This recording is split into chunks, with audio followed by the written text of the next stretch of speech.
जय हिंद साथियों, मैं केएल गुप्ता राष्ट्रहित कदम मीडिया के माध्यम से दिल्ली से मध्य प्रदेश की पावन धरती जौरा, जो महात्मा गांधी के लिए भारत के महान समाज सुधारक डॉक्टर सुब्बा राव जी के लिए समर्पित है।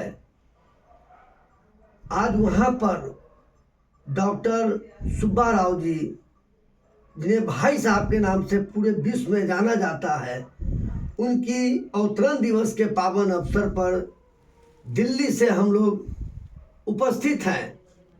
और डॉक्टर सुब्बा राव जी भारत में समाज सुधारक में उन्हें इस रूप में जाना जाता है कि उस समय जब 60 और 70 के दशक में चंबल घाटी में दस्युओं का एक अलग आतंक था।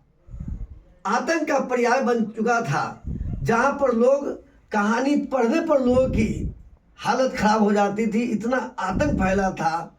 उस उतने बड़े संकट के समय डॉक्टर सुब्बा राव जी के सानिध्य में दस्यु सरगना लोगों का आत्मसमर्पण हुआ, उनका दिल पसीजा और वो देश के मुख्यधारा में आने का काम किया, जो भारत के लिए बहुत गौरव की बात थी। और एक गौरवशाली साम्राज्य की स्थापना यूँ कहें तो करने में डॉक्टर सुब्बा राव जी की अहम भूमिका रही। जिस जौरा आश्रम में हम लोग आए थे, वहाँ पर लोकनायक जयप्रकाश नारायण जी का भी आना हुआ, जिन्होंने नारा दिया था, समग्र क्रांति अब नारा है, भावी इतिहास हमारा है। उसी परिकल्प में पूर्व दस्यु सरगना, जो जिनका कहना है दिल से कि वो ऐसा स्थिति में थे नहीं कि इन्हें कोई डकैती का शौक हो, मर्डर का शौक हो, उस समय की प्रशासनिक व्यवस्था, राज्य सरकार की व्यवस्था की वजह से उन्हें दस्यु बनना पड़ा। इसी श्रृंखला में आज हमारी टीम की मुलाकात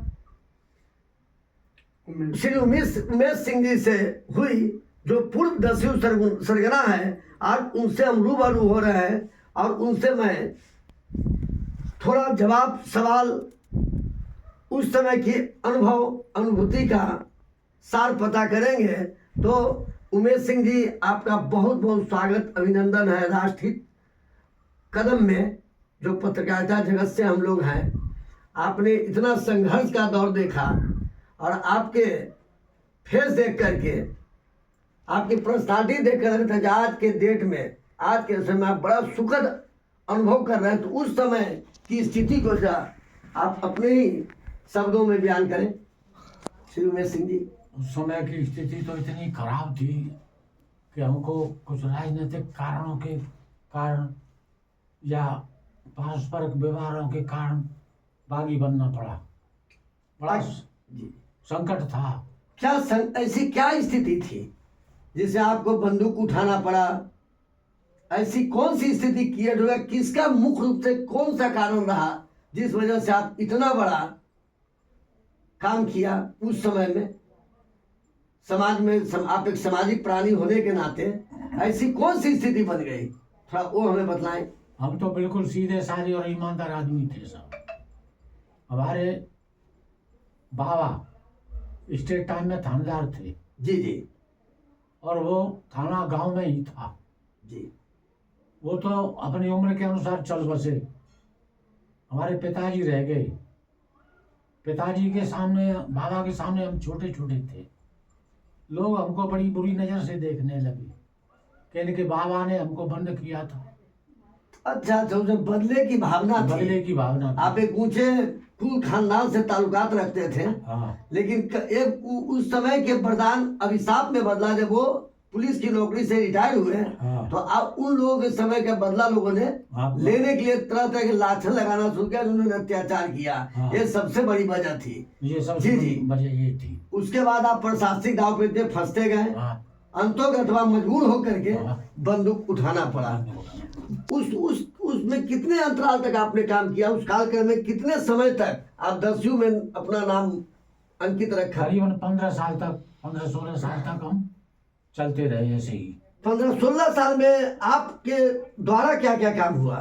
सुधार का काम, विनाश का काम, इस तरह क्या बातें हुआ 15 साल में आपने क्या 15-16 किया? साल में हम तो चौपट हो गए, खेती कियारी सभी रद्द हो गई, बेघर हो गए, पुलिस के भय के कारण जगह जगह छिपते डोलते, जंगलों में बदमाशों से मेल जोल करना पड़ा।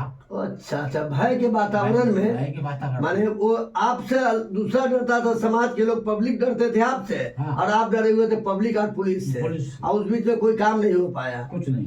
फिर ये जो बदलाव आया, जो चमत्कार हुआ, जो आपने बंदूक आत्मसमर्पण किया अपने आप को, उसकी क्या वजह थी? ये सुनते रहते थे हम किसान, हम फरार बने रहे थे जी जी। घर से निकल के, यानी अपना समय काट रहे थे, तो सुना किसी से कि सन 72 में माधव मास्टर और मोहसिन सिलेंडर हुए हैं।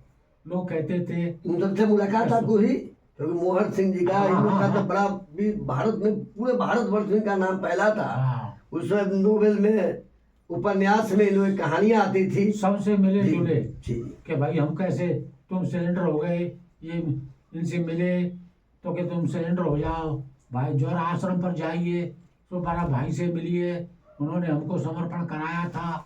सरकार काफ़ी फैसिलिटी दे रही है, बागी और बदमाश इनको, इनके द्वारा जिनको नुकसान हुए हैं सबको एक समतल राहत देने जी वाली जी। सरकार। तो आपने फिर जोड़ा आने का मन बनाया? हाँ, जोरा आने का अच्छा। मन बनाया। मैं श्री उमेश सिंह जी आपसे क्वेश्चन और पूछना चाहता हूँ, प्रश्न हमारा उठ रहा है कि आपने जब समर्पण किया